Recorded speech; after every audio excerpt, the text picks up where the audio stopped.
আলাইকুম ওয়া রাহমাতুল্লাহি ওয়া বারাকাতুহু। সম্মানিত দর্শক শ্রোতা মণ্ডলী, আজ আপনাদেরকে জানাবো আপনার পিতামাতার মৃত্যুর পর আপনি কন্যা সন্তান হিসেবে কতটুকু সম্পত্তি আপনার পিতামাতা থেকে পাবেন। আপনার পিতা যদি মৃত্যুবরণ করে থাকে, তাহলে আপনার যদি আর কোনো বোন না থাকে, আপনি যদি একমাত্র কন্যা সন্তান হয়ে থাকেন আপনার পিতামাতার ঘরে, তাহলে আপনার পিতার সমস্ত সম্পত্তি থেকে আপনি অর্ধেক সম্পত্তি পাবেন, 2 ভাগের 1 ভাগ পাবেন। আর যদি আপনার আরও সহোদর বোন থাকে, কয়েকজন থাকে বা একাধিক থাকে, তা সকল বোনেরা মিলে 3 ভাগের 2 অংশ সম্পত্তি পাবেন।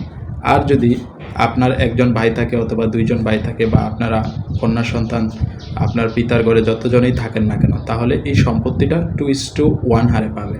যেমন আপনার পিতা 3 শতক জায়গা থাকে, যদি আপনারা 1 ভাই 1 বোন হয়ে থাকেন, তাহলে আপনার ভাই পাবে 2 শতক আর আপনি পাবেন 1 শতক। এটা হচ্ছে 2:1 এর হিসাব, রেশিও। প্রিয় দর্শক, ভালো থাকুন, সুস্থ থাকুন। আল্লাহ হাফেজ। আসসালামু আলাইকুম ওয়া রাহমাতুল্লাহি ওয়া বারাকাতুহু।